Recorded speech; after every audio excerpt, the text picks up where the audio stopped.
waa fiidnimo axada bisha juun waa 3 sanadka 2018 waxaad naga dhagaysanaysaan mawjadaha gaagaaban ee 16 iyo 19 Mitrband iyo bogga VOA Somali.com. idaacadeena caawa waxaa halkan idinkaga daadihinaya Saare Cabdi Axmed iyo anigoo ah Jaamac Buula Jaamac.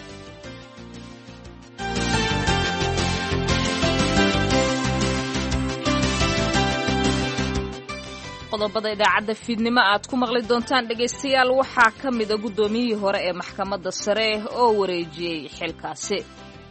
waan ka hadlay sharciyadeeda kuna noqon maayo anigoo aan u xaaraana xalaalayn. waxaan u mahadnaqayaa ururka qareennada oo xafiiskaygu yimi oo gurigaygu yimi in aan u tanaasulo ummadda Soomaaliyeed, mujtamaca Soomaaliyeed, qaranka Soomaaliyeed. waxaa kale oo aan idiin haynaa barnaamijkii dhaqanka iyo hiddaha iyo Axmed Faarax Cali Idaaja. gudbardaale iyo maalintay gaabo ololeysay hadba waxaan galiiliyoonayaa gararacdeedii iyo qoonaan afgaran waayey goontigii cunay ee garaasyaaba lagu maalayey oo gaawihii dhigeen.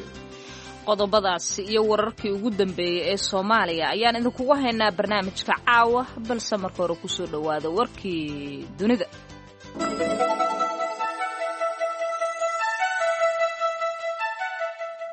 wararka ka imaanayo magaalada beledweyne ee gobolka Hiiraan ayaa waxa ay sheegayaan in 6 qof ay dhinteen 13 baabuur oo xamuul ganacsi wadayna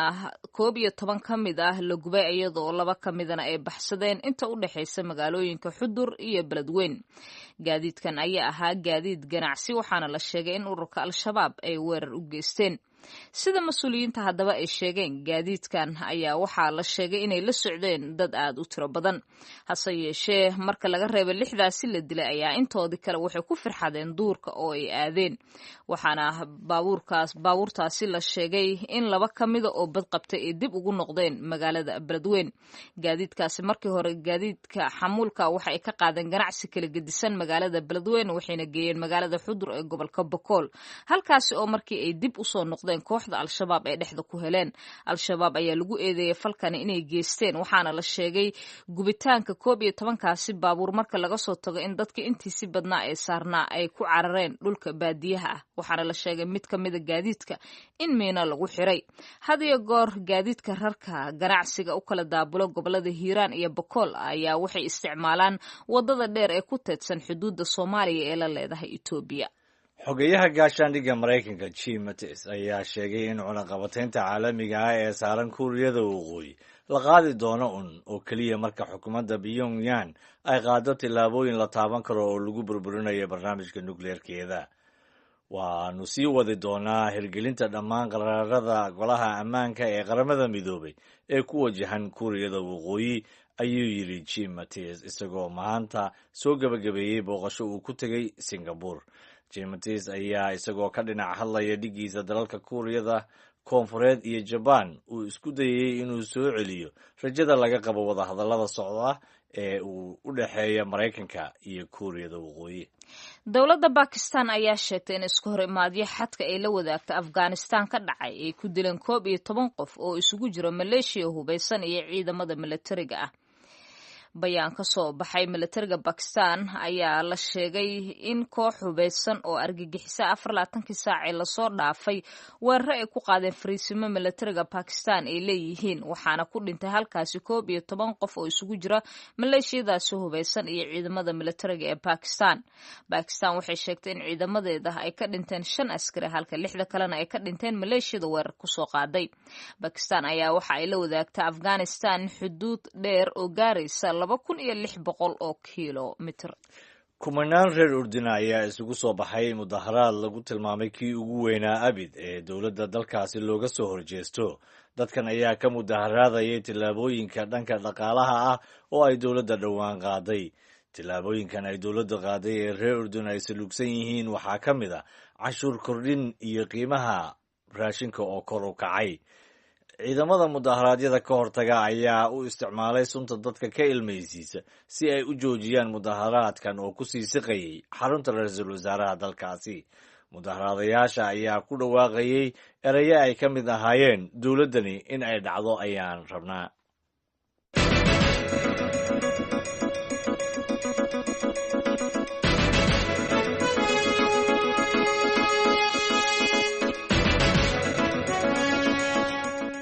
habeen wanaagsan rabadaan kariim intiina nagala socoto bariga afrikana afur wanaagsan ayaan hawada idinka leenahay aan ku bilownay gudoomiyihii hore ee maxkamadda Soomaaliya waa maxkamadda sare ee Ibrahim Iidle Suleymaan ayaa maanta wareejiyay xilkaasi maxkamadda sare inkastoo uu ku adkaystay inaanan la marin dariiqii saxda ahaa xilkaasi ayaa loo magacaabay Baashe Yuusuf Axmed warbixintan waxaa magaalada Muqdisho ka soo diray wariyaheena Cabdulqaadir Maxamed Cabdulle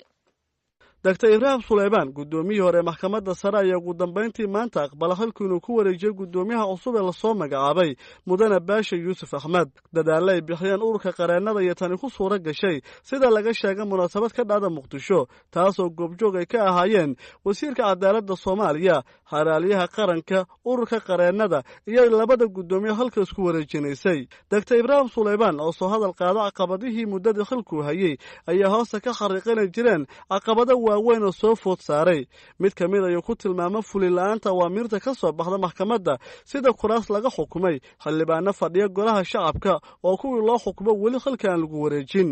waxaan iga horiyay caqabado fara badan oo ay ugu horeyso koow fulin-la'aanta go'aamada xukuumada amarada ka soo baxa oo dhib weyn ka taagan tahay qofkii muwaadinka ahaa oo wixii loo xukumay inta uu ku dacwoonayo waxaa kaga dhib badan inta uu doonayo in loo fuliyo wixii xaqiisii gacanta loo geliyo isaga sheekayn mayno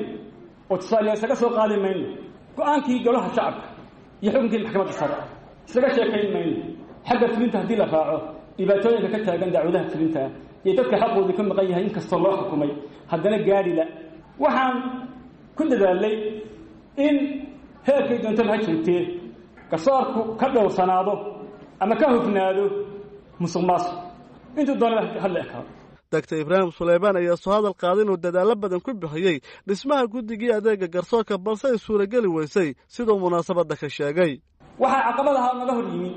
oo aan ku guulaysan weynay amaba suuragi weynay muddadii aan joogay dhismaha golaha adeega garsoorka waan ku dooriyey xukuumaddii hore ra-iisul wasaaraheedii iyo madaxweynaheediiba dhismaha golaha adeega garsoorka xukuumaddana waa ku dooriyey dhismaha adeega garsoorka laakiin ilaa iyo iminka waad og tihiin inaan la dhisin sharcigu waa cadya waa 9 xubnood 4 kura ku imanaysa xafiiska iyo 5 magacaabis ku imanaysa 5tii magacaabis ku imanaysa baa ilaa yimid ciddii laga rabay inay hawsha soo bandhigto ay u soo bandhigto hay'adaha dastuuriga iskale waa caqabad ka mid ah caqabadaha garsoorka haysta Dr. Ibrahim Suleymaan ayaa soo hadal qaaday xilka qaadisi dhawaan lagu sameeyay isagoo Xuseen uu marna xalaal ka dhigayni hanaanka loo maray balse tanasulaad uu sameeyay dalka iyo dadka uu qaatay in halka maanta uu wareejiyo isagoo u mahadceliyay ururka qareennada oo waqti badan ku bixiyo sidii halku ku wareejin lahaa waxaan soo gabagabeynayaa iyadoo halka marayso ayay 27 bisha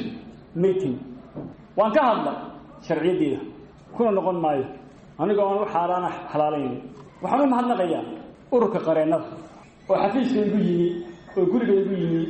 in aan u tanaasulo ummadda Soomaaliyeed mujtamaca Soomaaliyeed qaranka Soomaaliyeed Baashe Yuusuf Axmed gudoomiyaha cusub ee maxkamadda sare maanta halka la wareegay ayaa hoosta ka xariiqay inay u saagi doonaan sidii wax loo qaban lahaa garsoorka Soomaaliya maanta waxaynu waxa ka xidhanaynaa geedigana u horeeya dhismaha hagaajinta iyo habaynta garsoorka guud ahaan iyo bahda cadaaladda saynu soo celino kalsoonida ummaduna u hesho cadaaladda ay haraadan tahay mudanayaaliyo marwey isku xukunka sharcigu wuxuu saldhig iyo udhaxaad u yahay dib u dhiska dalka nabadgelyadiisa horumarkiisa dhaqaale bulsho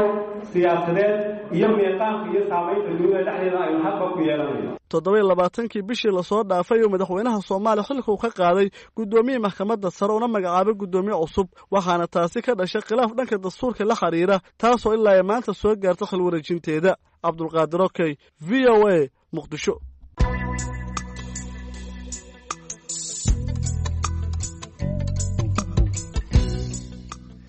fiid wanaagsan dhegeystayaal mar kale maleeshiyaadka ururka al-shabaab ayaa habeenkii xalay ahaa la sheegay inay weerar ku qaadeen magaalada Kulbiyow ee gobolka Jubbada Hoose una dhow xuduudka dalka Kenya saraakiisha maamulka Jubbaland ayaa VOA u sheegay inay dileen 6 ka tirsan maleeshiyada al-shabaab isla markaana mid dhaawaca ay ka qabteen oo isaga oo nool ay hayaan Haruun Macruuf ayaa wareystay Xuseen Xasan Maxamuud Xuseen Dheere oo kamid ah saraakiisha Jubbaland kuna sugan Kulbiyow walaalo waxaa la fiidkii halkii saac markii la furay maqribkii ay dagaal ku dhacay. see wax u dhaceen waxa weeye waa taqaanaa nimanka khawaariijta maalmaha asxaabta ay guulaysatay yaa maalmaha muslimiintu ay guulaysatay ay gaalada la dagaalamaysa bay isku soo magacaabaan muslimiinta ayaan afuraysayna soo weerareen. waa gartay xaggey weerarka ka soo qaadeen? weerarka walaalo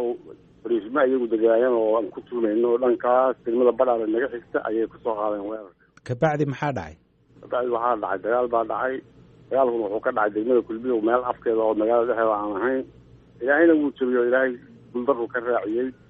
ilaa 6 nin oo meyda way ka tageen meesha way kaga tageen. iisoo sheegay nin nool oo fiyowna waanu ka qabanay iyagina saasay ku tareen. waa gartay waxaad ii sheegtaa dagaalku muddo intee leeg buu socday? muddo aduu 1 saac gudihiisa socday dagaalku. marka ma saldhig ciidan bay soo weerareen mise magaalada kulbiyo bay weerareen? may walaala magaalada mayna weerarin magaalada ciidanka ka koreeyay oo magaalada ciidanku magaalada ma dhex degado 4 koonama fariisimo fara badan bay ciidamada ku leeyihiin ciidamo amisooma iyo ciidamo iisoo sheegay maamulka Jubbaland oo daraawiisha ayaa degan meesha oo aan hal ciidan ahayn dhowr ciidan ah. marka ciidamadaas sahan joogta oo horey la geeyay ayay salaan kuwii baana insha Allah taala ka guuleystay wayna salaan nimankaas. waa gartay waxaad ii sheegtaa sida aad ku qabateen xubinta ka tirsan al-shabaab. xubinta walaala waxaan ku qabanay ninka wuxuu ahaa nin dagaalamayo raggii dagaalamaya kamida nimankan wixii ka dhintay way ka carareen wixii ninkana dhaawac buu ahaa isagoo dhaawacay isagana ka carareen. waa gartay marka halkeed ka soo qabateen ninka dhaawaca ma isagoo sii cararaya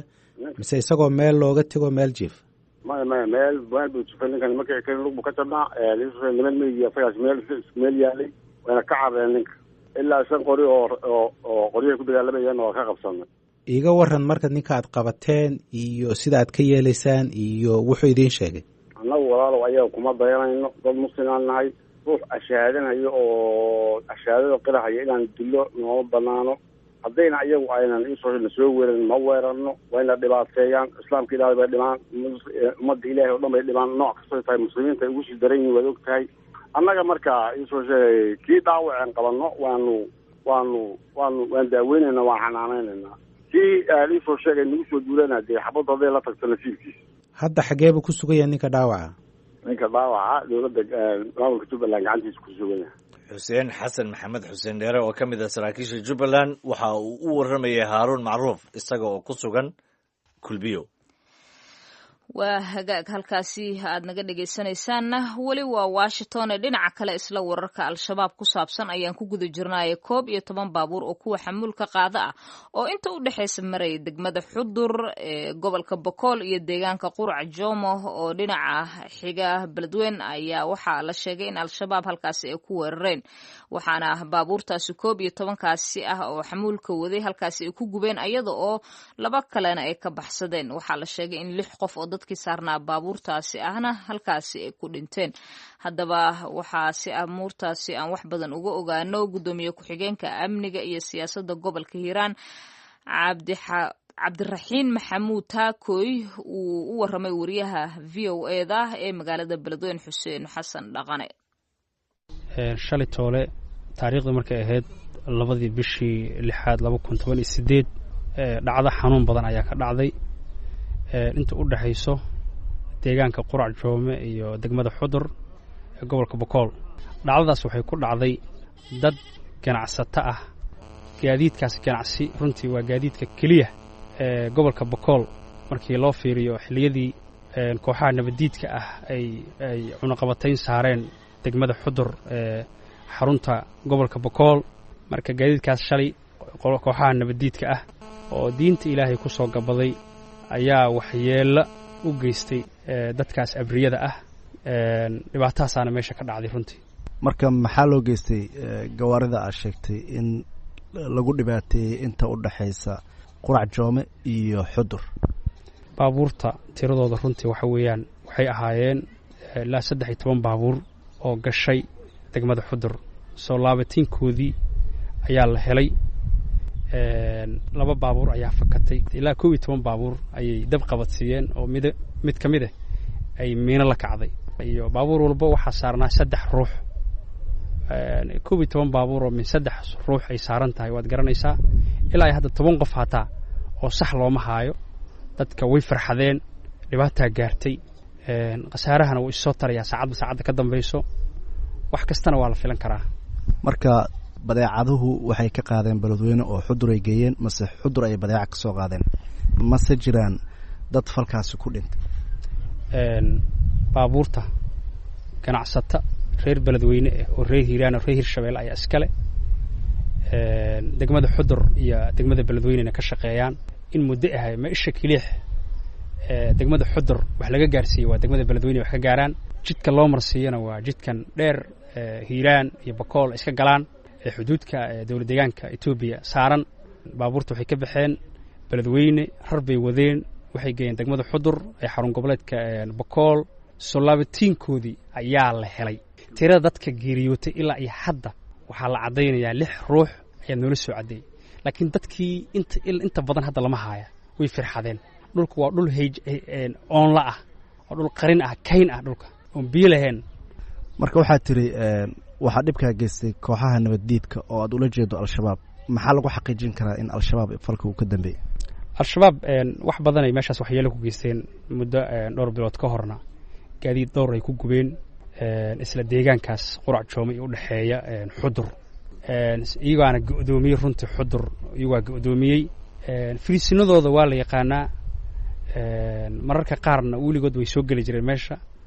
cadaawad intaa la eg dad muslimiin ah hantidooda cidda gubi karta maanta Soomaaliya ee baabi'in karta waa ciddaas waxa weeyaan hadal waa ka dhan tahay taas iyada ah in shabaab ay yihiin cadeymahaas waa heli karnaa waana haynaa dhibaatadaas ayay nimankaa geysteen marka waxaan leeyahay dadka deegaanka ah inay isku tashtaan tilaabo ay muujiyaan cadaawadda way arkeen maanta kadib lisu sheegi maayo ujeeddada iyo meesha hadafka loo socdo ma ahan dawlad ma ahan cid kale ma ahan dadka loo socdo waa shacab Soomaaliyeed oo abriye ah waxba galabsanin dad muslimiin ah arrinkaas waa arrin fool xun waa hagaagkaasi waxa uu ahaa gudoomiye ku-xigeenka amniga iyo siyaasadda gobolka Hiiraan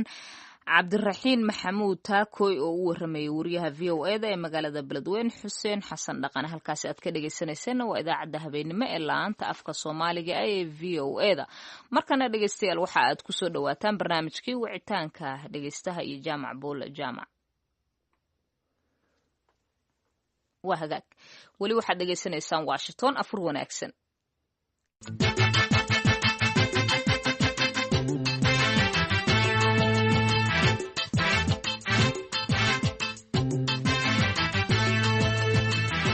kulanti wanaagsan dhegaystayaal kuna soo dhowaada barnaamijka wicitaanka dhegaystaha ee VOA qormada toddobaadkan waxaannu ku soo qaadanaynaa doorashada xildhibaanada iyo madaxweynenimo ee Puntland oo lagu wada inay dhacdo horraanta sanadka dambe tan iyo dhismihii maamul goboleedka Puntland waxaa ka jiray nidaamka xulashada ee loogu talagalay in si ku meel gaar ah looga soo kabto burburkii dowladda dhexe loona helo maamul ay dadku heshiis ku yihiin tan iyo inta ay Soomaali dowlad hor leh wada dhisanayso hase yeeshee Soomaaliya waxa ay qaadatay nidaam federaal ah oo ay Puntland hormuud ka ahayd in dhankaas loo guuro waxayna suurtagelisay inay Puntland siinayso fursad ay kaga horreyso doorashooyinka maamul goboleedyada kale marka la fiiriyo wakhtiga ay jirtay iyo u adkaysiga carqaladihii ka hor yimid balse ma muuqato in Puntland ay ka faa'iidaysatay fursadda ah inay 20 jirsatay haddaba guddiga madaxa bannaan ee doorashooyinka Puntland muxuu ku howlan yahay ma waxaa la isticmaali doonaa xalkii ku-meel gaarka ahaa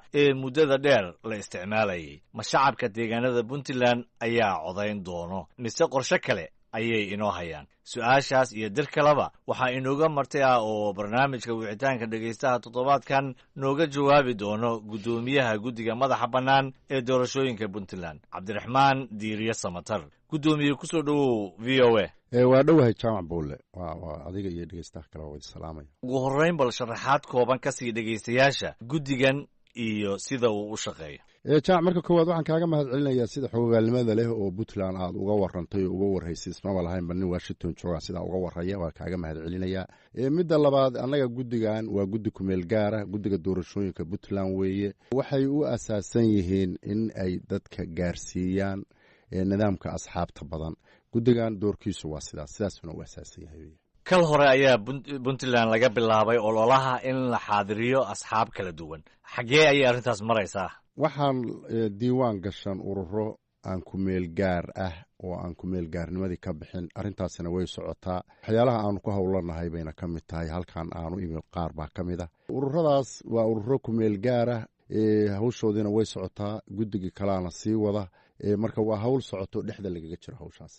guddiga kale muxuu yahay? ku meelgaarnimadana sidee uga baxayaan? guddigaani sidiisaba ku meelgaarnimadaasuba ku dhammaysanaya teeramkiisa. wuxuu leeyahay shaqo meel laga bilaabayo ilaa meeshaa ku idman. intaas inta u dhaxaysa marka uu qabto ayuuna isaga teeramkiisu waa intaa. ku meelgaarnimada kamaba baxayaba. waxaa ka dambayn doona guddiga dambe oo isagu aan ku meel gaar ahayn jiritaankiisu 6 sanad socon doona. waana guddiga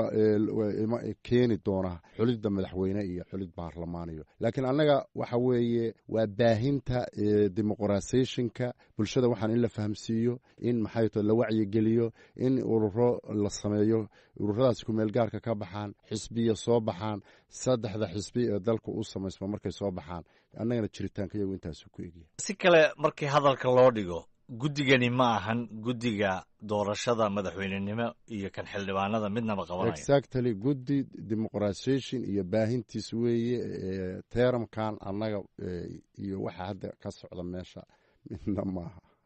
waayahay, shaqadiina goormay ku egtahay? shaqadiyadu waa ku meel gaar. waxay ku eg tahay inaanu soo saaro asxaabtii nidaamkii tirada badnaa oo 3 xisbi uu dalku yeelanayo. wakhtigaasay ku eg tahay. marka waa tahay barnaamijka wicitaanka dhegeystaha. waxaan jeclahay inaan fursad siiyo dhegeystaha koowaad. dhegeysta adoo ku bilaabaya magacaago saddexan iyo meesha aad joogto. guddoomiyaha guddiga doorashooyinka madaxa bannaan ee puntland cabdiraxmaan diiriye samatar, maxaad weydiin lahayd ama aad u soo jeedin lahayd? magacayga waa Muxiidiin Xuseen Alme korneelka. waxaan joogaa magaalada Toronto. waan salaamayaa guddoomiyaha 14 boqolka. adigana waan ku salaamayaa jaamac. waxaan weydiinayaa guddoomiyaha marka u horeysa, guddoomiyaha ma iyagaas magacaabay mise waxaa magacaabay ma dawladda u xilsaartay oo u magacowday xilkaan inay qabtaan oo baahiyaan? tan labaad, haddii ay baahinayaan qaab nooceeyay u baahinayaan? waad mahadsantahay korneele. waxaan siinaynaa guddoomiyaha inuu arrintaa ka jawaabo. muxiidiin xuseen oo Toronto jooga, aniguna sidoo kale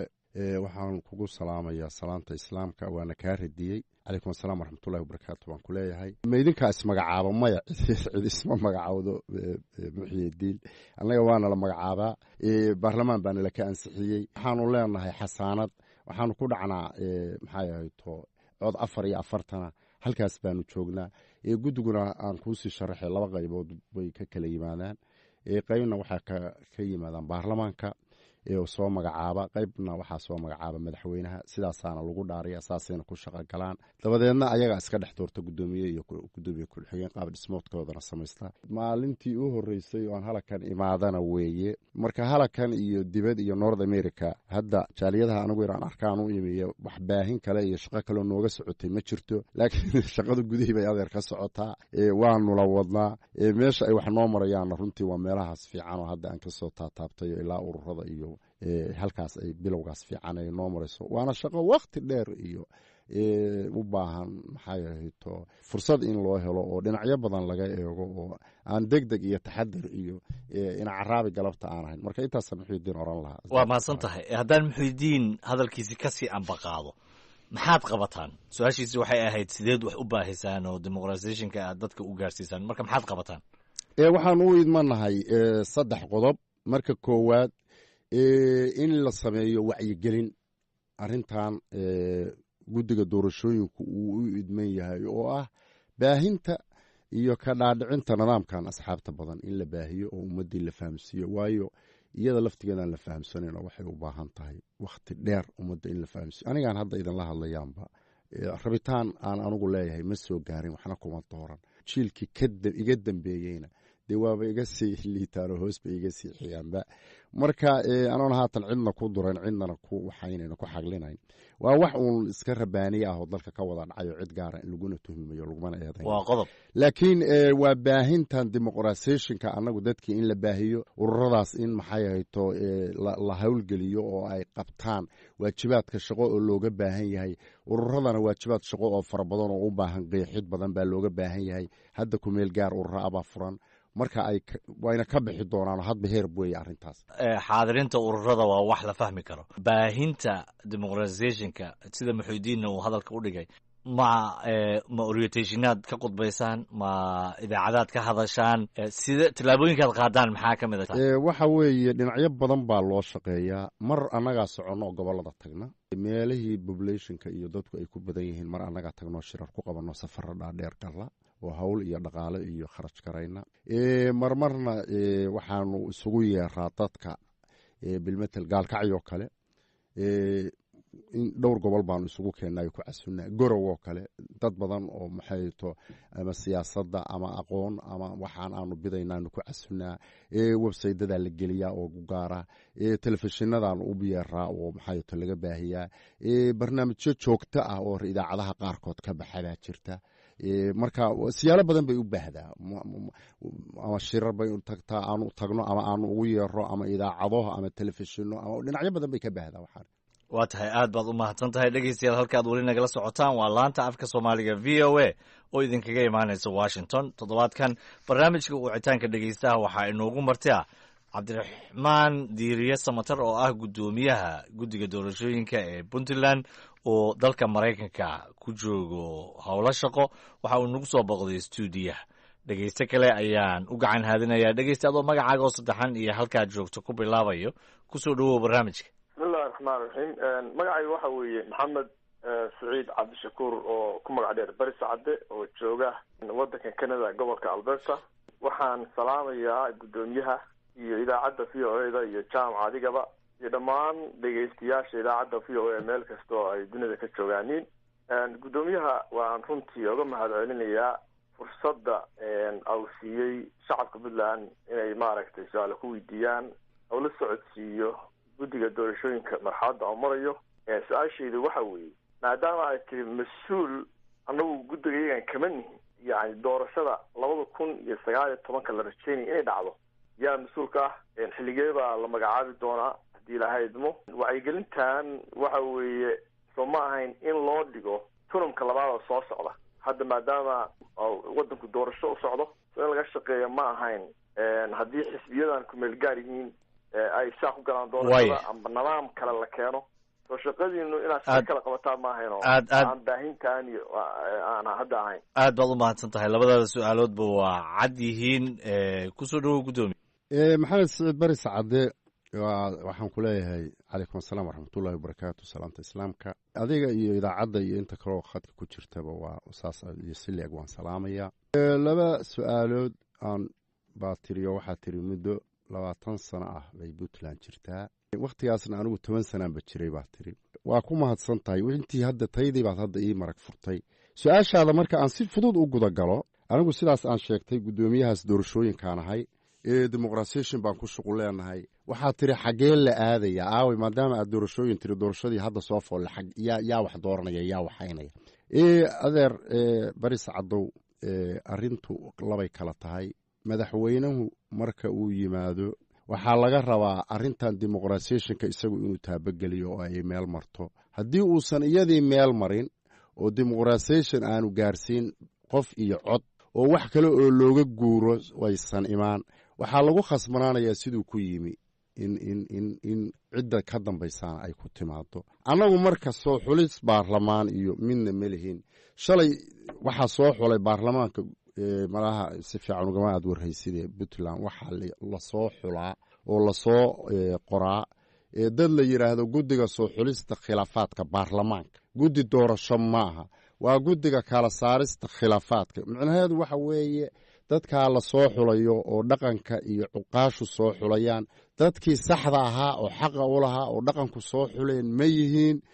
idinkoo fiirinaya dhaqankii siday wax ku xuli jireen, qoraaladoodii saxiixiyada laga hayo, iyo cid kale miyaa soo xushay oo sax maaha, ayagoo halkaa laga fiirinayo. guddiga khilaafaadka baa la yidhaahdaa, dadkaasaa xula. arrin guddigaani shuqul ku leeyahay ma aha, arrin maandhayd aanu u leenahayna maaha. awal 20 sanana guddigaasaa soo xulayey. haddana ma aqaan aniga meel kale oo looga guuri karo, ma aan filayo doorashadu sidii ay ku iman jirtay inay ku imanayso. wax ka bedelan aniga ma garanayo. guddigaas goormuu imaanayaa oo la magacaabayaa? iyo su-aashiisa kalena waxay ahayd miyaanan hawshiina in gadaal loo dhiga ahayn maadaama hadda hal cod iyo qof aan la aadayn soo tan kale in lasoo hormariyo ma ahayn waxaa khaldanba horta arrintan dib in loo dhigo maxamed siciidow dib in loo dhigo ma aha wax ishuseeyana maaha waa arrin laba sharciyadood kale leh mid walbana hawsheeda iyo qorshaheeda leh tanina waa inay socotaa taasina waa inay socotaa waa laba teerama aan isku shuqul lahayn aan ishuseyn mid walbana sharciyad iyo qorshe gaara bay leedahay marka koowaad marka wax ishuseeye iyo wax dib loo dhigi karo maaha taasina sharciyad bay leedahay tanina sharciyad bay leedahay mid walbana hawsheeda in dib loo dhiga sabab keeni kartaana maba jirtaba waa soconaysaa waa broses dheer oo wakhti u baahan goormaa la magacaabayaa waxaa la magacaabayaa teeran badan wakhti badan baa hadda dhiman wakhti bayna leedahay la magacaabo wakhtiga la magacaabo xulidda waxa weeye waxaan u malaynayaa inay tahay oktoobar sanadka kan wakhtiga sidaas oktoobar marka doorashadii waxaa ka dhiman wax ka yar 6 bilood ma is leedahay way ku filan tahay way ku filan tahay waxa bil ka yar baaba lagu soo xulaaba waa hagaag dhegeystayaal weli waxaad nagala socotaan barnaamijka wicitaanka dhegeystaha oo idinkaga imaanaya washington waxaa inoogu marti ah cabdiraxmaan diiriye samatar oo ah guddoomiyaha guddiga doorashooyinka puntland waxaan u gacan haadinayaa dhegeyste kale dhegeysta adoo magacaaga oo saddexan iyo meesha aad joogto ku bilaabaya kusoo dhowow barnaamijka asalaamu calaykum waraxmatullaahi wabarakaatu jaamac waa ku salaamaya cabdiraxmaan waa salaamaya guddoomiyaha doorashooyinka puntland magacayga waxaa la dhahaa cabdirasaaq axmed xaashi jaamac waxaan joogaa waddanka canada laba su-aaladoo gagaaban baa weydiinaya guddoomiyaha isagoo mahadsan inuu maanta marti noogu yahay idaacadda c o a oo aad nagu marti qaaday labada su-aaladan weydiinaya waxa weeye doorashadii puntland waxaa ka harsan ama xilligeedii waxaa ka harsan 6 bilood oo keliya ka harsan ma moodaa in sidii haddeerba hadalkaa laga dhawaajiyey in dibba loola dhacayo hadda sanadkii 6 bilood ugu dambeysay sidii doorashada hore ay ku fashilantay waagii doorashada hore puntland jirtay ay ku fashilantoo kale in la bilaabay xilli aad iyo aad waktigeeda dhammaaday oo timekeedu dhammaaday oo cidna laga gaari karin in wax la weydiiyo ama wax lala wadaago dadka shacabka ahaa oo kala fog oo wakti kala duwan yahay midda labaad su-aashada labaad waxa weeye waxaan ognahay electionka ama doorashadu inay wakti badan qaadanayso puntland degmooyin badan baa jira gobollo badan baa jira xad ma kala lahan xaduud ma kala lahan lama yaqaano degmo kastoo la magacaabay degmooyinkii hore oo dowladda hore si aad bara ka tagtay ma ahane degmo kale oo xalle lama kala yaqaano ilaa dhowr iyo 30 degmooyin ama degmooyinka puntland marka ma moodaa in macnaha ay tahay arrinta tan macnaha kaana wakti kororsi ay dowladdu waddo ama maaragtay waktigii oo dhammaaday in wax la bilaabayo intaasaan kusoo koobaya waana mahadsantahay jaamac aad ayaad u mahadsantahay cabdirasaaq guddoomiye waa mahadsan yahay walaalkay cabdirasaaq xaashi jaamac marka koowaad salaanta islaamka weeye asalaamu calaykum asalaam waraxmatullahi wabarakaatu waan ku leeyahay adiga iyo v i oda jaamac iyo inta i dhegaysanaysaa su-aasha koowaad doorashada puntland ee guddigani uu leeyahay waa wax teeram leh wax ishuseeyana maaha walaalkii horena hadalkiisa waa ay ku jirta way soconaysaa ismana khusayso teeram bay leedahay mid walbana wejigeeda iyo qorshaheeda bay ku soconaysaa wax lala daahay iyo wax lala degdegay iyo midna ma aha waa wax u baahan inay socoto wakhti dheer hesho 6 bilood baa ka hadhaya hadday bile ka harto hadda waxaani waa wax soconaya annagana bile nooma harina teeram baanu leenahay teeramka iyaguna waa ku meelgaar waxaan moodaya markii horena inaan arrintaa jilciyo cabdirasaaq waa xoogaa way kaa yare hoos baxday baan u malaynayaa annaguna door baanu leenahay cabdiweli cali gaas madaxweynaha puntland baa wakhtigaani u haray oo idinku aad xaaladda kala baxaysan haddaad sidaa u fahamsan tahayna adeer sidaas ma aysan ahaa annagu teeram baanu leenahay teeramka iyagu inta aanu gaarayno shaqada waajibaadka aho nala ka sugayana way soconaysaa biidnillahi kariim haddaanu noolnahay waa qodobtaasi qodobka xiga wuxuu yahay waa run wakhti badan bay u baahan tahay anaaba ka sheekeeya adaana qiraya haddana waa isa soo oodaysaa wakhti badan bay u baahan tahay waxa kanina wakhti badan iyo dhaqaalo badan iyo shaqo badan bay u baahan tahay waad qiraysaa sidaas degmooyin baa jira fara badan ma kala xadaysna waa run in la kala xadeeyay u baahan tahay laakiin nuxurkaagu wuxuu yahay oo aan rabaa inaan aad kaaga qanciyo oo hadalkii ku koobtay waxaa loo socdaa kordhin cabdirasaaq annaga waxba ma kordhino meel aan kordhin ka soo gallaana ma jirto wax kordhin karaana ma jiraan kordhintuna system iyo nidaam bay ku timaadaaye anaa saaka soo toosay intaan xala seexday waxbaan kordhiyey adeer wuxuu ma aysan aha dalka sharci baa ka jira nidaam buu leeyahay annaguna guddi ku meel gaarah oo doorashooyinka puntland baanu qaabilsannahay baarlamaan xulidiis iyo madaxweyne xulidiis iyo kordhinteed iyo ka hadalkeed iyo wakhti midna melihin annagu shaqaana laka rabaa shaqaana dastuurkuna siiya shaqadaasaan la rabaa inaanu fulino oo nala ka sugaya ummadda reer puntlandna waxaan rabaa inaan u caddeeyo arrintaas marar badan baa nala weydiiya waxaa la yidhahdaa oo waktigiina waa gabangaabo idinkiina hadda doorashooyin wadaan waxaa laga baqayaa kordhin baa halkaa ku jirto war wax kordhin la yidhaahdo oo annagu aanu leenahay meeshaan taallaa ma jirto adigoo aad u mahadsan waxaan u noqonaynaa mar haddaad carabka ku dhufatay oo aad caddaysay inayna doorashada iyo adinku shuqul ku lahayn guddiga aad madaxda u tahayna aysan baarlamaan iyo madaxweyne midna soo xulaynin shaqada aad haysaan ee wacyigelinta dadka in laga dhaadhiciyo nidaamka dimuqraadiga maxaa lagu miisaamaa hawshiinu inaad shaqaysaan inay shaqadiinu mira dhalayso dadkuna ay fahmayaan maxaad adinku isku miisaantaan dadka reer puntlandna maxay idinku miisaamayaan horta waxaani waa shaqo waajibaadaho dastuuriya oo nala ka raba annagu inaanu gudanno uma baahna hebelow sidee tahay iyo hebelowna miisaan waxa kani maaha inta aan idhaahdo waxaa miisaan noo ah waajibaadka shaqo oo nalaka sugayo horta aanu gudanno horta sidaas jaamaco bulo u arag waajibaadka shaqona waanu ku guda jiraa wax waa leexan karaan manihin 100% baanu nahay waxa kana si sax ah u wada bilaabaya anigu melihi waxa la rabaa iyadoo khalad ku bilaamatay in gudaha laga saxo laakiin muhiimadu waxay tahay hadalkii Cabdirasaaqna ku jirtay baasha waa laga baqaya waxa laga baqayaa nin wax kororsada ninku sidoo wax ku kororsan lahaana shacabku hadda sida Cabdirasaaq isagu ma fahmay isaga u sahlaya xataa haday wax kororsi ahaa lahayd teeramka qofka la siinay haday waxaan meel mari lahaayeen talada muhiimadu waxa weey waxaan taladeedii in dadku ay wadaagaan in sida loo fahmo haday talada la wadaagana hebel baa wax tala la beeshaba waa ka baxaysa marka anagu waxaanu wadnaa taladan sidii loo wadaagi lahaa oo ay uga bixi lahayd qof iyo reer iyo koox iyo in gaar oo ku takrifaysa waana laga baxay waa la gaaray waqti weyn u baahan inkastoo ay 20 sano hadda ka soo wareegtay welina Puntland aysan gaarin in laga baxo nidaamkii ku meel gaarka ahaa ee wax loo soo xulayay goormeed isleedahay qiyaastaada maadaama shaqadii gacanta kula jirto waa la gaari doonaa in nidaamka noocaana laga baxo waa la gaaraya anigu sidaan aaminsanahay kollayba aniga dareenkayga iyo aragtida igu jira waayo aniga iga go'an tahay waxa kan in la gaaro jiritaanka iyaga iyo mustaqbalka iyaga ayaa ku jira waxa kan in la gaaro marka maadaama nin masuula oo Puntland oo dalka xil ka saaran yahay masuul waxaan maanta gacanta aan ku hayahay dalkana meesha ugu rasano uu ka ba'ay ay meesha tan tahay waajibaadkayga shaqo iyo mas'uuliyadda isaaran in aan u guto meesha sidaan uga saari lahayn aniga iyo guddiga aan wada shaqaynaaba waan jeermaanka u ahay waa wax naga go'an waana wax dastuuriyana dastuurka ayaana nasiinaya waajibaadka iyaga shaqo inaanu gudan xilli ma noo odrasi kartaa isleedahay waa la gaar maba lahaba maxay ahayto jaamac waxaana xilli waa teeram u baahan waqti dheer eeg marka laga hadlayo urur marka laga hadlayo urur soo xulidiisa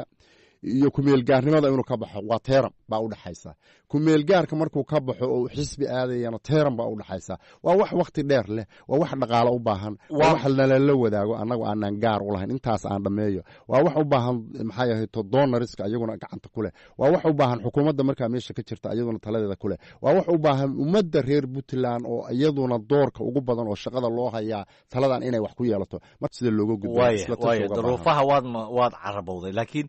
waa maxay tiirarka looga baahan yahay ururadaasi inay la yimaadaan si ay ururnimada uga baxaan oo xisbi ku noqdaan waa badan tahay waa wax fara badan weeye kow waxaa looga baahan yahay ururku inuu isdiiwaan geliyo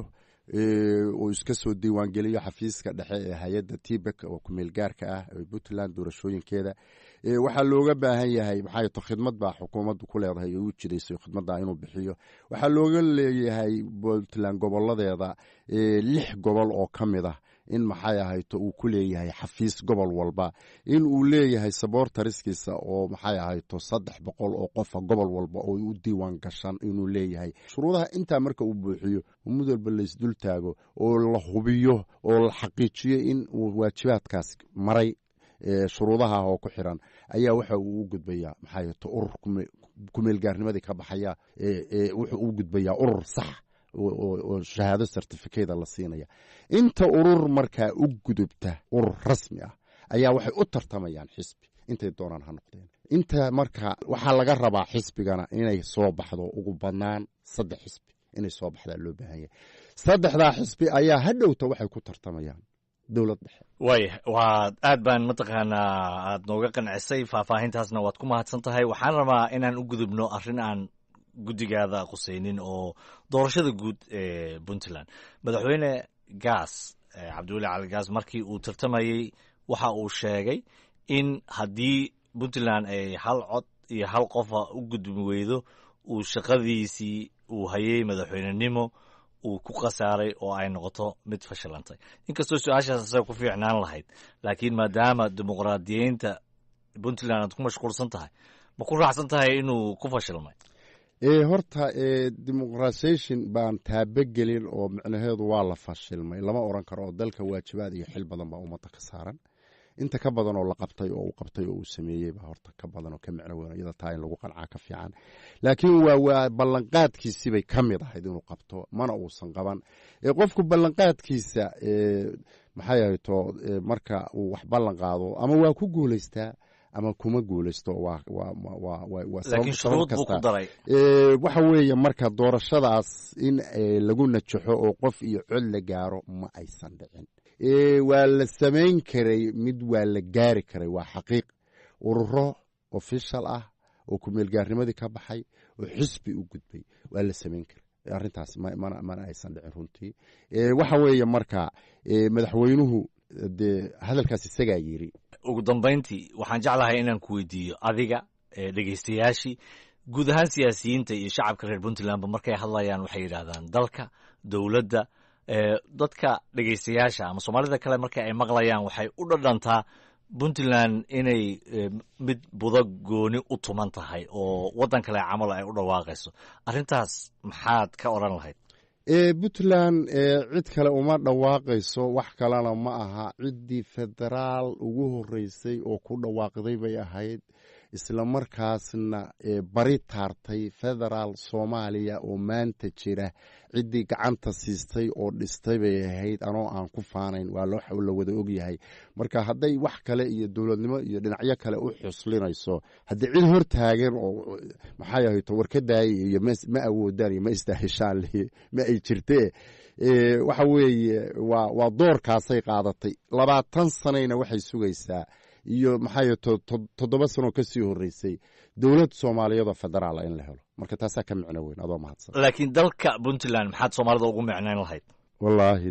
dalka Puntland Soomaaliya waxaan u malaynayaa haddaysan maanta u micnaysnayn maanta fiiyo aan soo fariistay micno badan igama samaynayso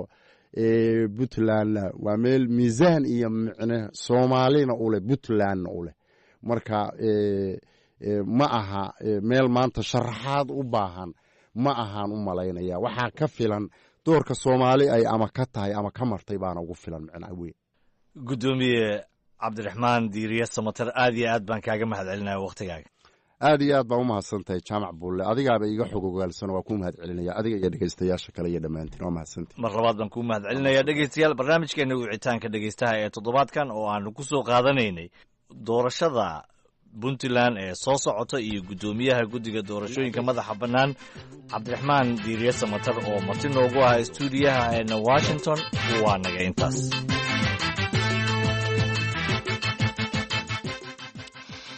waa tahay Jaamac Buule Jaamac iyo barnaamijkaasi wicitaanka dhageystaha intaasi aan kaga gudubno diyaarad waday konton muhaajiriin oo saarnaa ayaa waxay ka soo qaaday magaalada Muqdisho sida la sheegay dadkaasi muhaajiriinta waxaana la sheegay inay ka degtay magaalada Garowe kadib markii ay ku guuldareysatay inay ogolaansho degitaan ah ee ka heshay mas'uuliyiinta garoonka magaalada Hargeysa sida idaacadda VOA-da u sheegeen warar lagu kalsoon yahay diyaaradan ayaa la sheegay in ay maanta mar kale u duushay magaalada Hargeysa kadibna halkaasi loo ogolaaday in ay ka soo degto haddaba soo degitaankeeda maanta iyo weliba dhacdadii shalay ayaa Caashe Ibraahim Aadan ee ka wareysatay Cabdi Maxamed Rodol oo ah maareeyaha hay'adda duulista hawada madaarada iyo Somaliland walaal horta iminka inamadii oo dhan waa la keenay diyaarad kala keentay oo hadda iminka ayakii baan dhex joogaa ya waa gartay marka waxaa dhacday diyaaraddu markay meesha ku soo dhowdahay ayay la soo hadashay taawarka haye waxa la yaalo wax permission oo sidatayna ma jirto waa gartay ya meel ay ka timid meel ay u socoto anagu raadaareeyo malihin ya marka dembigeeda ayay ka ahayd diyaaradan permissionkii ma aha overflight-kii kii ay ku soo degi lahayd Hargeysa ayayna haysan permissionkii landing permission baa la yidhaa marka horaanay isu soo sheegin inay soo socoto يعني xitaa me way soo diraan flight planka oo wax la isku ogyahay xitaa iminka diyaaradan soo qaaday waa regular flightska diyaaradaha soo maadarag beele block oo regularka flightska de commercialka caadiga ah ya 6 bilood iyaba siinaysaa charter aircraft bay ahayd marka diyaaradda aad diideen waxay ahayd miyaa diyaarad aan inta badan Hargeysa imaan adeer charter flight bay ahayd ya marka iminka diyaarad ba iminka soo degtay oceanic baa la yidhaha marka dembiga ayakaa lahaa iyo qoladan IOM-ka anaga waayo anaga dee markaa mana garan karra diyaaraddu waxay sito dee ayaku waxay ku sheegaan mooyaane de anagu raadaar iyo dee ma haysano waxaan ku garanay iyo meelay ka timid markaa qaladkaa ayakaa lahaa waa gartay laakiin kuwa kale joogtada u yimaada madaarada hargeysa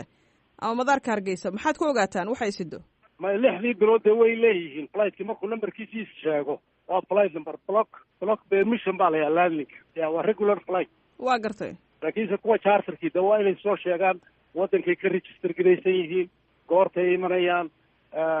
kartanka magaciisa de procedure raacaa jirta si aad u siiso degidda waktiga horteedba intayna soo kicinba 2 cisho horteed marka arrintu intaasay ku dhameen waa gartay laakiin waxaa la sheegay in diyaaraddu qudheeda markay soo dega rabteen la diiday in xataa ay ka cabatay diyaaraddu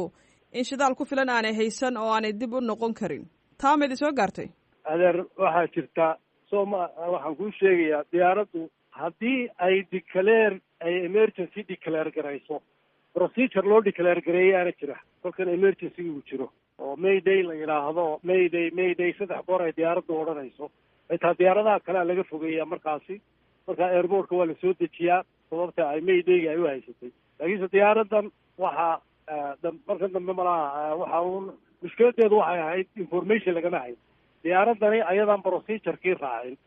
landing permission waa gartay waxaad ii sheegtay hadda in xaqiiqadu waa intaa waa gartay marka waxaad ii sheegtay in hadda dhalinyaradii shalay la sheegay in diyaaraddaasi ay siday in maanta ama goor dhaweyd ay soo degeen marka imisay leeyihiin dhalinyarada way soo degeen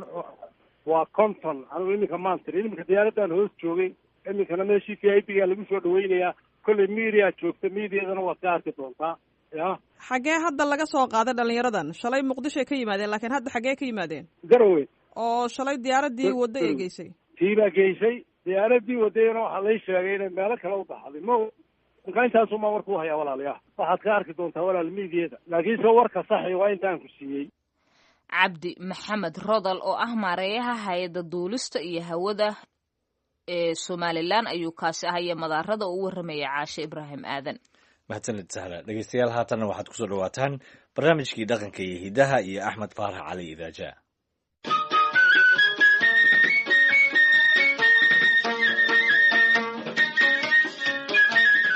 waa barnaamijkii dhaqanka iyo hidaha ee laanta af soomaaliga ee VOA-da iyo qayb sanaad oo ku saabsan soomaalida iyo caanaha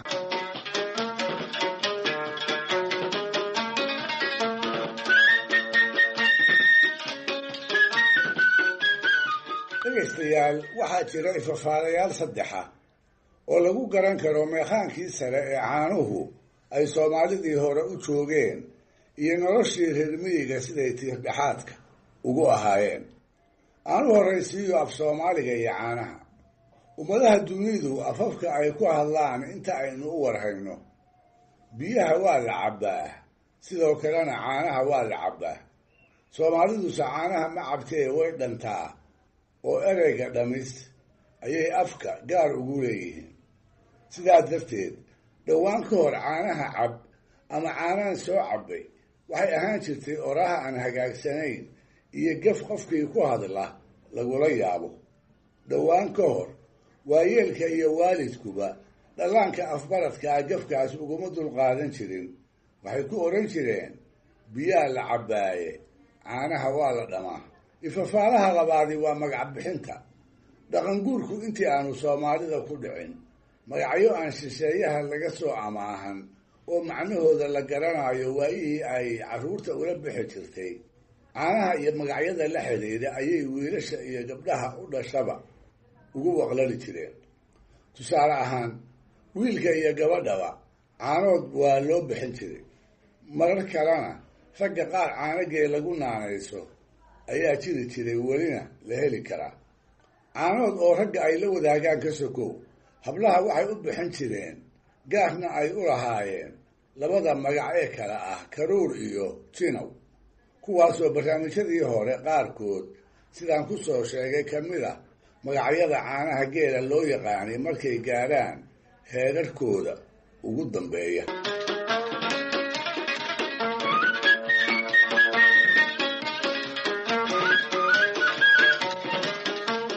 ifafaalaha saddexaadi waa weelashii ay ku adeegan jireen ee kolba caanaha ay xoolaha ka helaan ay ku kala maarayn jireen. waxaan u jeedaa weelashii ay ku maali jireen, kuwii ay ku dhami jireen, kuwii ay ku dhigan jireen ee ay ku kaydsan jireen, kuwii ay martida wax ku siin jireen, kuwii ay ku lulan jireen iyo markay sodcaalayaan kuwii ay ku qaadan jireen. waxay ahaayeen weelal kala weyn oo kala muuqaal duwan, mid walbana ay adeeg gaar ah ugu talageli jireen. haruubka oo ka mid a weelashaas kuwa ugu caansan ayay lo-da iyo arigaba ku maali jireen, isla markaasna way ku dhami jireen. labadaas adeeg ka sokowna mar walba wuxuu haruubku aabur lama huraana u yahay dhiil ama weelbiyood isaga loo tolay, isku marna la ebiyey. geeluse haruubka wax kuma leh, weel isaga si gaara loogu tabcado oo hasha lagu maalo ayuu leeyahay, kaasoo haddii la doonana caanaha lagu dhamo. waa weel xagga qaadka, muuqa iyo culayskaba ku kala duwan. wuxuu leeyahay magacyo in yar xagga dhawaaqa ku kala gedisan, iyada oo ku xiran afguriga lagaga hadlo kolba dalweynaha soomaalida dhinaca aad ka joogto. bal dhegayso oo u fiirso. waa haruubgaalo, waa toobke, oo waa gaawe, oo waa shiike, oo waa doobte, oo waa dhakal, oo waa bire, oo waa doobke, oo waa doobi, oo waa ganuun, oo waa gorof, oo waa qarog iyo qaar kale oo malaha hadda maankayga ka maqan.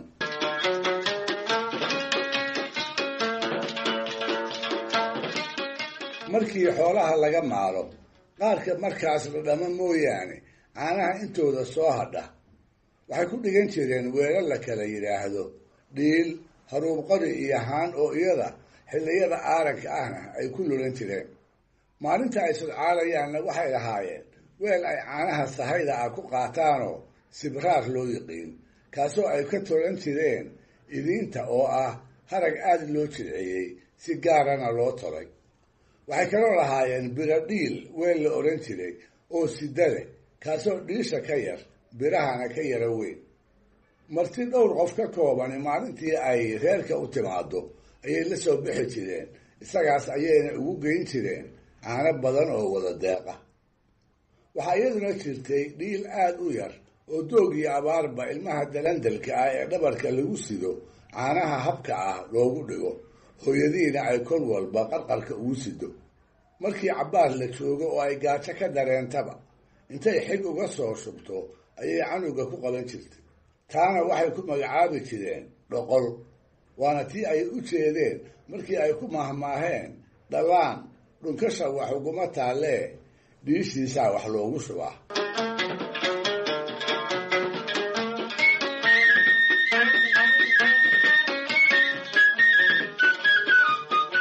intaas oo weela waxaa si farshaxanima ku dhan tahay u farsamayn jiray haweenka soomaaliyeed, iyaga oo ka mid ahaa kor iyo hoosba agabkii aqalka lama huraanka u ahaa, wadana ahaa hawl ay iyagu qaban jireen. waxaa haddana duljoogsi gaara inaga mudan sibraarka oo idiinta laga tolo iyo haruub qoriga oo geedaha waaweyn qaarkood laga qoro mooyaane, in dhammaan weelashaas aan soo taxay ay ka samayn jireen labada geed ee qabada iyo argeegta lagu kala magacaabo. iyagaas ayay ku adeegan jireen, weel kaloo idilna waxba kuma ay fali jirin. sidaa darteed waa dhow ka hor ceeb iyo facshar bay ahayd weel aan kuwaas ahayn in geela lagu maalo, gaar ahaan kuwa macdanta laga sameeyo ee magaalooyinka laga keeni jiray. malahayga markii ugu horreysay ee ay taasi dhacdayna waxay ahayd gumaysigii ingiriisku waagii uu ciqaab wadareedda reermiyiga soomaalida ku soo rogi jiray ee inta ceelasha u fadhiista uu geela ka dhici jiray. geelaas qaadkiisa waxaa loo diri jiray caddaan tiro yar iyo askartii soomaalida ee ay qoran jireen. siday geela u kaxaynayaan ayay caano u baahan jireen, markaas bay ileen biro iyo doobi midna ma u haystaane waxay ku maali jireen galaasyo ama buraashadaha ay biyuhu ugu jiraan. markaas buu ninkii lahaa qaracmi jiray oo geel oo dhanba uu isaga samri jiray. waa siduu ismaaciil mira yeelay.